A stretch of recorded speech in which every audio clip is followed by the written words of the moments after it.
السلام عليكم، ازاي حضراتكم؟ عاملين ايه؟ يا رب تكونوا بخير.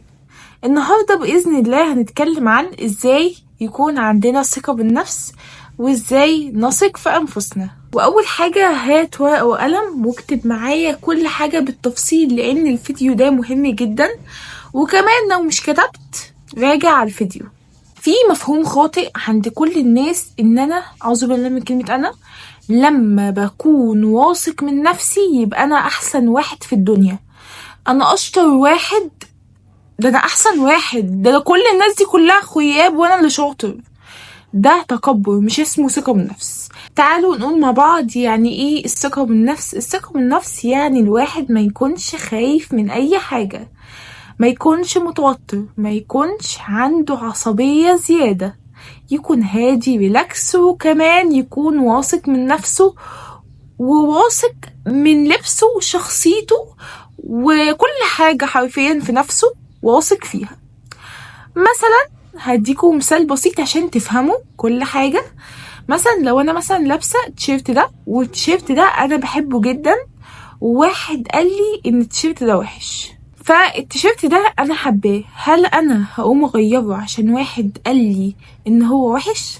لا، كلامك كله في الباسكت، مش هغيره. انا حابه التيشيرت ده يبقى هلبسه حتى لو حد قال لي انه وحش او مش حلو عليكي. لازم اللي عنده ثقة بالنفس ما يسمعش كلام الاخرين حتى لو كل الناس قالولك ان التيشيرت ده وحش. خليك برأيك، خليك برأيك ان التيشيرت ده احسن حاجة، ده انا اللي بحبه فاكيد هيكون احسن حاجة.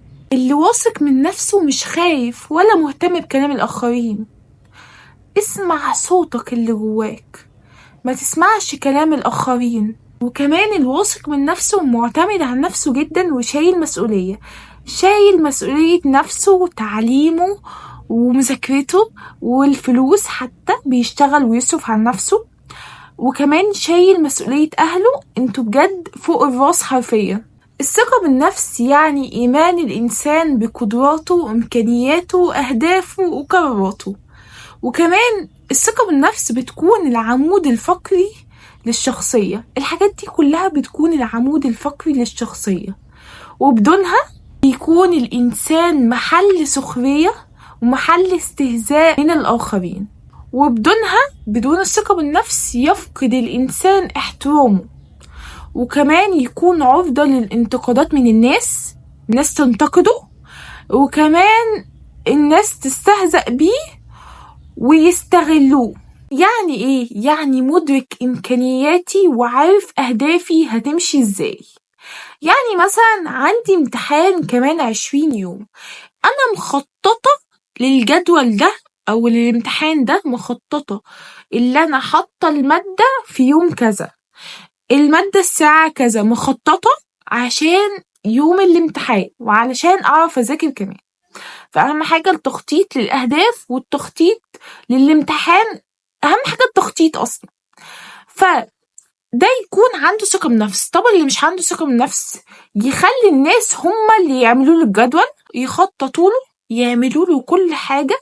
ده اللي مش عنده ثقة بالنفس. مثلا سي كده، اللي مش عنده ثقة بالنفس محتاج حد يمشيه، محتاج حد يخطط له، مش عارف يمشي نفسه. ده اللي مش عنده ثقة بالنفس.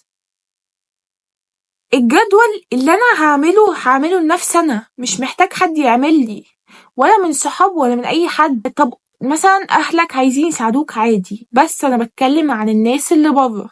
نخش على اهداف. لازم الاهداف بتاعتي تكون واضحة وسهلة، وكمان تكون واقعية. يعني مش هكتب الأهداف في الورقة ومش عامل بيها، أو أركن الأهداف على جنب ومش عامل بيها برضو.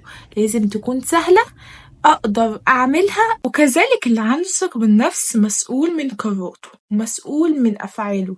يعني مثلا مثلا قال أنا هقوم أذاكر، لو ما قامش ذاكر يبقى ده مش مسؤول من قراراته ومش عنده ثقة بالنفس. ولو قال انا هقوم اذاكر وقام ذاكر المادة اللي عليه، فده مسؤول من قراراته.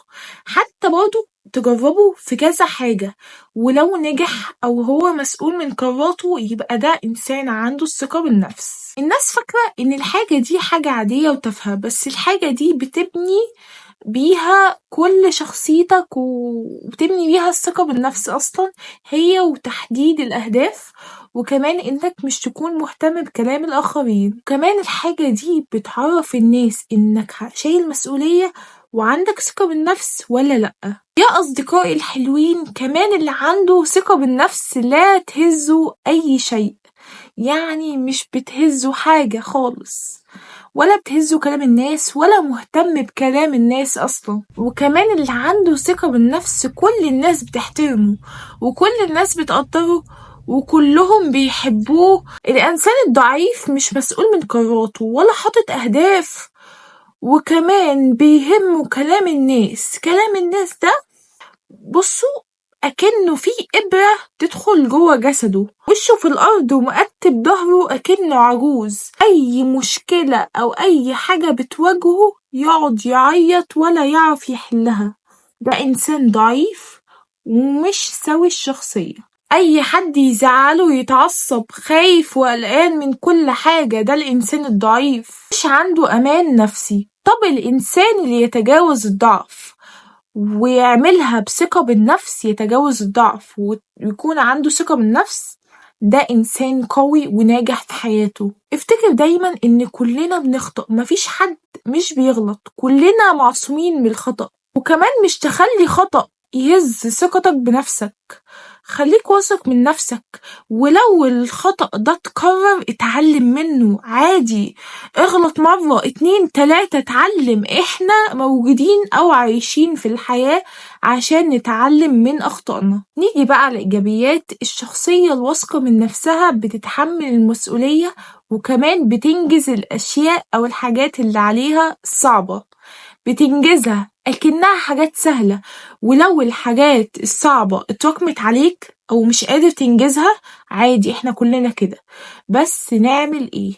تحدد أهدافنا زي ما قلتها في كل الفيديوهات وهقولها، إنك تكتب كل الأهداف في الكشكول بتاعك أو التودو ليست. بتكتب كده في النوت بتاعتك الحاجات المهمة والحاجات الأساسية والحاجات اللي عليك، دي هتتخلص تماما إن شاء الله من المتراكمات. وكمان اللي عنده ثقة بالنفس بيوجه الناس وبيوعيهم وبيحل مشكلتهم. وكمان اللي واثق من نفسه قدوة عند الآخرين. معوقات الثقة من النفس وإيه الحاجة اللي مش تخلينا واثقين من نفسنا؟ أول حاجة الاضطرابات النفسية زي الخوف والقلق، المشاكل النفسية والاكتئاب وتحطيم الذات وتأنيب الضمير والوساوس القهرية، وهتكلم كل ده بوضوح إن شاء الله. والقلق دي إن شاء الله بإذن الله هنتكلم عليها في فيديو مخصوص ليها إن شاء الله بإذن الله المرة الجاية. تاني حاجة هنتكلم عن الوسواس القهري، إنك بتعمل حاجة كذا مرة متكررة، وكمان عندك شك مش عندك يقين. دي الحاجات معوقات الثقة بالنفس. يعني مثلا في الوسواس القهري أنا اتوضيت فبشك إن أنا اتوضيت صح ولا غلط، فيجيلي بقى وساوس الشياطين وأعوذ بالله تقولي لأ ده انتي صلاتك باطلة، مش ينفع تصلي، لازم تكرري أو تعيدي الوضوء من تاني. وكمان لما أحس إن إيدي مش نضيفة فيحصل لي شك، فأقعد أكرر الحاجة كذا مرة، يعني أغسل إيدي تاني وأكررها وأعيدها. ده اسمه وسواس قهري. بس لو الوسواس القهري تجاوز 10 ساعات و5 ساعات، ده مرض ولازم تكشف عليه. ادخل على تالت حاجة وهو تحطيم الذات. مش تقول لنفسك حاجات سلبية زي أنا فاشل، أنا مش قادر أعمل أي حاجة. لما تقول لنفسك كده عقلك بيدي أوردر اللي انت حقيقي فاشل، حقيقي مش قادر تعمل حاجة. خلي بالكم من كلامكم، لو قلتوا لنفسكم فشلة انتوا هتكونوا فشلة. ندخل على رابع حاجة وهو الشعور بالذنب، انك تعمل حاجة غلط وتلوم نفسك عليها وتقول يا ريتني ما عملت كذا، يا ريتني ما سويت كذا كده. ده بتلوم نفسك، ده غلط تماما، وده بيخليك ضعيف الشخصية ومش عندك إرادة ولا عندك أي حاجة، وكمان هيجيلك قلق، يعني ده هتتجاوز المراحل بقى. فأنت تعمل إيه؟ تستغفر ربنا ومش تكرر الحاجة دي خالص. خامس حاجة وآخر حاجة، ما تقارنش نفسك بالآخرين. يعني صاحبك الناجح اللي عنده كل حاجة ويوتيوبر كبير وعنده فولو كتير قوي، وانت يا عيني فاشل ومش عندك اي حاجة. ما تقارنش نفسك بيه، ده يمكن ربنا سبحانه وتعالى مديله نعم ومديك انت نعم تانية خالص، فبتقارن نفسك بيه ليه؟ يمكن انت تكون احسن منه وتعمل حاجات اعلى منه، فما تقارنش نفسك باي حد، وشوف الحاجات المفيدة اللي هتناسبك وهتكون محل تطور ليك واعملها. يعني زي مثلا قراءة الكتب، دي حاجة هتطورك. زي مثلا الكورسات، كورس الانجليش وكورس البرمجة وكورسات تانية كتير، دي حاجات هتطورك. زي مثلا انك تحضر ندوة وتاخد منها شهادة وكمان تستفاد معلومة، دي حاجة جميلة جدا وهتطورك. وكمان هتكون في السي في كده حاجة مشرفة ليك وحاجة تحفة. يعني مثلا انت عندك الدكتوراه بتاعتك، انت عايز تعمل زيها اعمل زيها، بس مش تقارن نفسك بيها لان دي طبعا اعلى منك. حاجة مفيدة برضو كمان انك تكتب كل حاجة حصلت لك ان كانت سلبية او ايجابية، اكتبها في النوتة بتاعتك. اتعود كده علشان اي حاجة اخطاء او حاجات مش عاوز تكررها، دي تعلمك انك مش تكررها ابدا وتراجع عليها كذا مرة ما بين الفترات كده. اخر حاجة في معوقات الثقة بالنفس انك تشوف المجتمع وحش. تفاءلوا بالخير تجدوه. تفائل، اتعود انك تتفائل.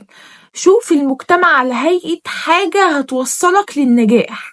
وبكده خلصنا الحلقة، يا رب تكون المعلومات مفيدة وكمان تخلي عندكم ثقة بالنفس. أنا عايزة بعد الحلقة دي يكون عندكم ثقة بالنفس دي نمبر 1. وكمان أهم حاجة وأحسن حاجة، ما تنسوش تصلوا على النبي عليه أفضل الصلاة والسلام، وتعملوا الماما تحت لايكات، هيكون تحت في الديسكريبشن بوكس، تعملوها لايكات لأنها بتعمل أحسن أكل حرفيا. تسلم إيدك يا ماما. ويلا أشوفكم على خير، والسلام عليكم ورحمة الله وبركاته.